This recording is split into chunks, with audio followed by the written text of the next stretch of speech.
So, anong gagawin natin, sir? Alam mo, sir, yung main concern ko kasi, alam mo naman, no, kitang-kita mo naman, laging galit yan. Oh. Frizzy hair ako, Yes, ah. ma'am. Tapos, yung gray hair, gusto ko yung color na mag-blend sa, Sa white hair. sa white hair and sa, ito, no, sa routine niya, di ba, black naman siya. Cut, anong cut natin? Trim lang kasi nakakat na siya. Otherwise, mag-iksi-iksi man. Siguro pag may mga ano lang sa dulo, Okay. yun lang yung tatanggalin na. Ito yung natural na hair niya. I'm afraid so. Hello! Hi! Kamusta? Mabuti. Diba? Kamusta yung color? Oh, perfect. Perfect.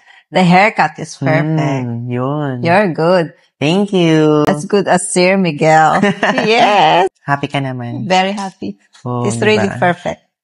Ash blonde yung color natin. So, mas lighter na yun sa previous color mo. Mm-hmm. So, yung color mo, pag nag-fade siya, ma'am, magla-light pa siya ng konti.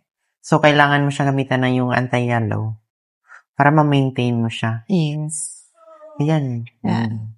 O, diba? Yes, perfect. Tapos alagaan mo siya ng fall. Hi. Yan. Thank you so much. Okay, thank you ma'am. too. Thank you, Sir Jared.